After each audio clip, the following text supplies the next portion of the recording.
کتنے ہی لوگ ہیں جنہیں یہ سمجھ نہیں آتی کہ زندگی میں تبدیلی کا آغاز ہی آخرت کی یاد سے ہوتا ہے۔ اللہ تعالیٰ نے دنیا کے سب سے قیمتی انسانوں کی تربیت کیسے کی تھی؟ قرآن حکیم میں آتا اِنَّا أَخْلَصْنَاهُمْ بِخَالِصَةٍ ذِكْرَ الدَّارِ، بے شک ہم نے ایک خاص چیز سے انہیں خالص کیا تھا، اور وہ آخرت کے گھر کی یاد ہے۔ آخرت کی یاد انسان کو کیا دیتی ہے؟ کہ زندگی کا خسارہ ہے، وقت گزرے جا رہا ہے۔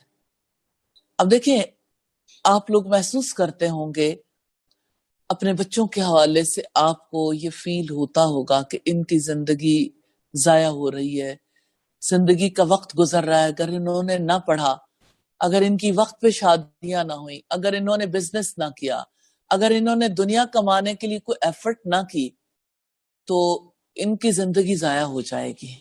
کیونکہ زندگی کے مقاصد ہے نا جو کسی کے ذہن میں ہوتے ہیں۔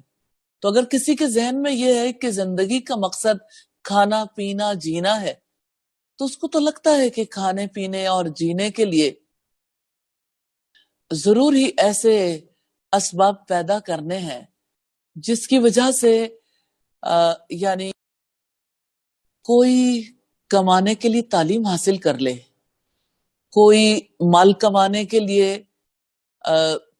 ایسی ڈگری کر لے جس کی وجہ سے مال کمانا زیادہ آسان ہو جائے، کوئی اپنی زندگی کا وقت، محنت، صلاحیت اس مقصد کے لیے لگا لے، سب اسے کامیاب سمجھتے ہیں کہ اس نے اپنی کامیابی کے لیے سب کچھ کر لیا۔ کبھی آپ نے سوچا کہ انبیاء اپنے زندگی میں کیا کرتے تھے؟ اللہ تعالیٰ کے نزدیک تو سب سے کامیاب انسان انبیاء ہیں، اور ہمیں فالو بھی انبیاء ہی کو کرنا ہے۔ تو انبیاء نے زندگی کا وقت کہاں لگایا، اور ہم اپنی اولادوں کا وقت کہاں لگوا رہے ہیں؟ زندگیاں جو کس قدر قیمتی ہیں۔ خاص طور پر آپ لوگوں نے نوٹ کیا ہوگا، جیسے لاک ڈاؤن میں اکثر فیملیز نے اس بات کو محسوس کیا کہ یہ کتنا ویشیس سرکل ہے جس میں ہم پھنس گئے۔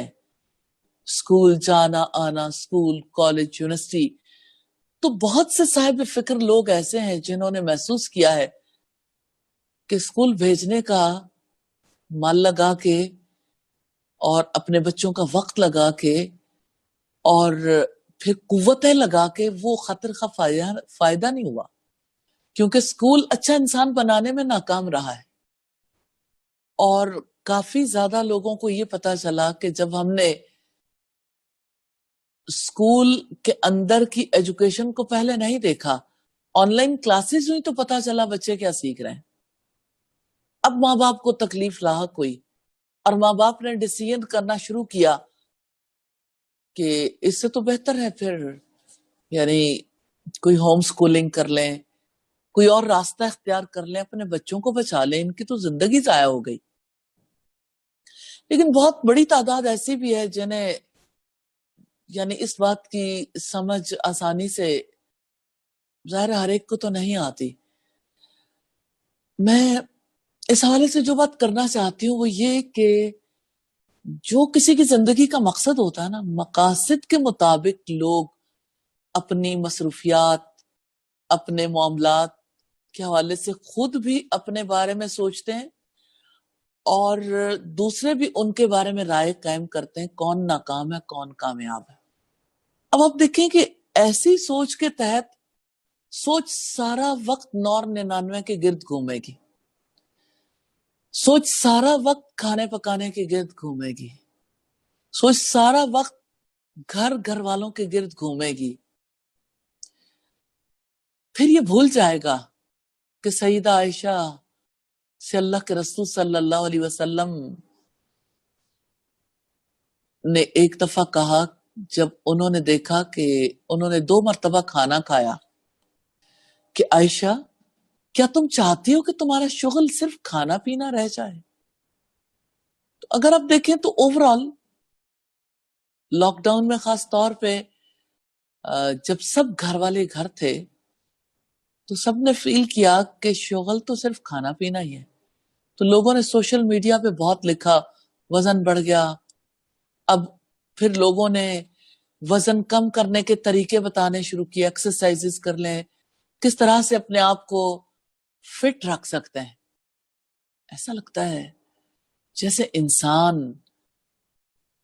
محض ایک جسم ہو, محض اس کا مٹی کا وجود ہے, اس کے اندر جو عقل, جو روح اللہ تعالیٰ نے پھونکی ہے,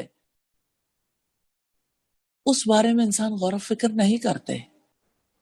اور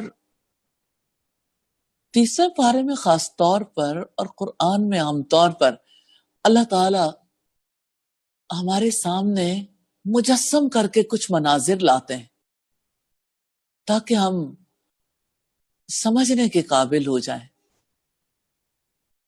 اور اللہ تعالیٰ نے انبیاء کو جب اس فکر کے ساتھ خالص کیا تھا تب کہیں جا کے انبیاء کام کرنے کے لیے تیار ہوئے تھے.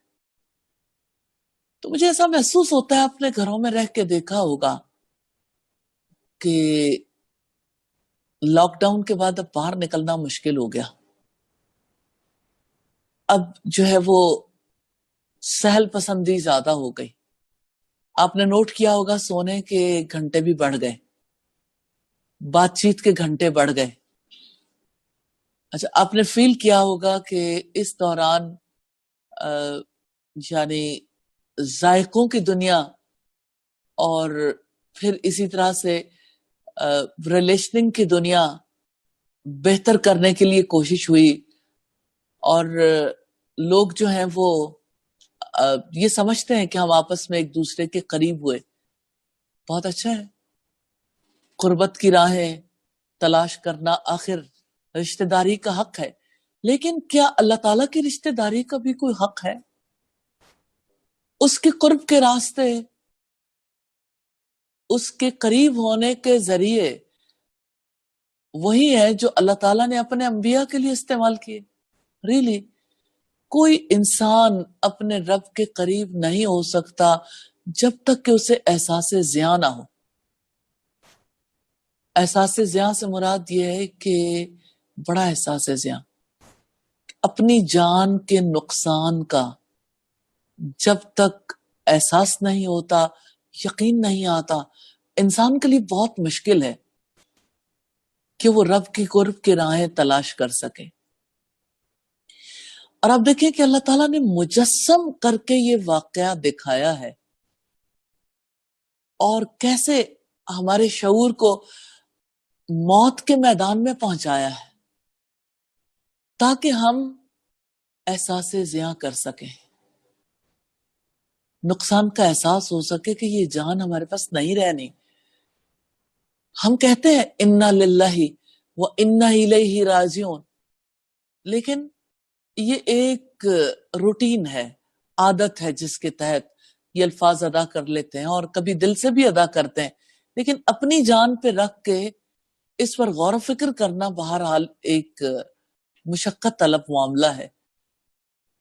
تو اللہ تعالیٰ نے ہم پر رحم فرماتے ہوئے ہمارے سامنے وہ صورتحال رکھی ہے, موت کے میدان میں کھڑا کیا ہے تاکہ احساس زیاں ہو سکے. میں کبھی سوچتی ہوں کہ انبیاء نے کیا کام کیا. جتنے انبیاء اللہ والے گزرے ہیں انہوں نے نقصان کا احساس ہی تو دلایا ہے. وہ جیسے اقبال کہتا ہے نا, دے کے احساس زیاں تیرا لہو گرما دے, فقر کی سان چڑھا کر تجھے تلوار کرے. مراد یہ کہ نقصان کا احساس دلا کر کسی کو کامیاب ہونے کے لیے تیار کیا جا سکتا ہے.